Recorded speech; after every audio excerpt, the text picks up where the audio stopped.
Welcome to this financial claims webinar. This is a part of a series of tutorials looking at the financial claims process and evidence requirements for the ATI programme. This tutorial will be looking at cost categories. Each cost submitted with your claim must be evidenced, auditable and defrayed, meaning that there is a full trail of evidence that is audit proof and has also been paid for from your bank statement or petty cash. It must also be ATI exclusive and prove good value for money. This doesn't mean the cheapest option, it just means whatever the best choice was. First, I will look at staff expenses. We do need a copy of your current travel and subsistence policy. This should detail at what rate your mileage is reimbursed and any other rules and regulations that your organisation has on subsistence. We will just hold a copy of this in your staffing folder, so if there are any updates, please provide us with a new one. We would also expect to see a staff expense form with every expenses claim submitted. However, if this doesn't work with your petty cash system, this is fine and should be discussed with your programme coordinator. We would expect to see on the staff expense form descriptions for every expense incurred, including postcodes with your mileage so that we can check them against Google Maps. Every other cost should have a receipt or invoice associated, and we should see defrayal for your expenses. This could be within your payroll system. Participant expenses are also an eligible expense on the programme. The first thing to consider is if your participant is eligible. If you're not confident that their eligibility can be proven, you should not claim any associated expenses. You should also be aware that staff expenses cannot be claimed as a participant expense. Participant expenses should be whatever cost a participant has incurred themselves. The participant expenses should be recorded on an Annex N.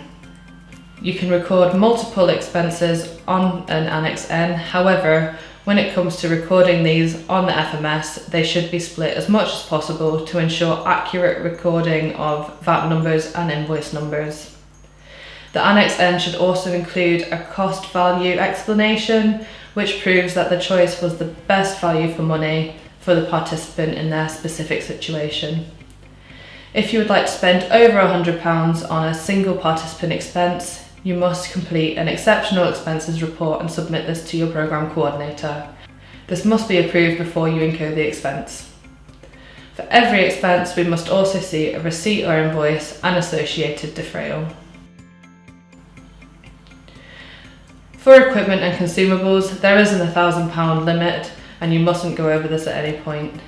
We must see an invoice or receipt and we must see defrayal. This is the best time to consider: is my product ATI exclusive and is it best value for money? If this isn't evident from the documents submitted, you should consider submitting another piece of evidence that supports this cost. Another thing to consider is if you're going to lease equipment. An explanation must be provided that proves that the lease value is less than the purchase value, alongside 3 quotes that prove cost effectiveness. Venue hire is also an eligible cost on the project. The evidence requirements change depending on if it is a short-term lease or a long-term lease. If it is long-term, we do require a contract or rental agreement to make sure that you are meeting the rules set out in your contract. If it is a short-term hire, we only require the invoice, which again must prove ATI exclusivity.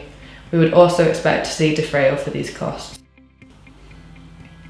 Secondary evidence is quite important when trying to prove validity of your expenses.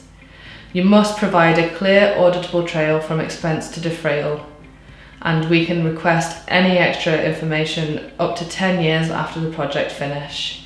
Keeping this in mind, it is best to submit whatever secondary evidence you do have to hand as soon as possible. If your timesheets and staff expense forms are clearly and concisely completed, the requirements for secondary evidence are not massive. However, if you do have the evidence, you should be submitting it.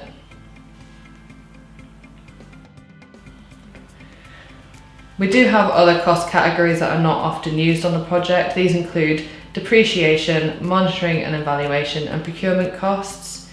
These should never be used. If you do feel like you have a cost that falls under these categories, please get in touch with us first, as if that's true, there is another level of evidence that's required to make it valid. Participant allowances and incentives are not a cost that we allow on the project, as the level of evidence required is far too high and the potential impact on benefits is a risk that we're not willing to take on. This completes the tutorial for cost categories. If you would like further clarification on any of these topics, please contact us at your consortium. Thank you for watching.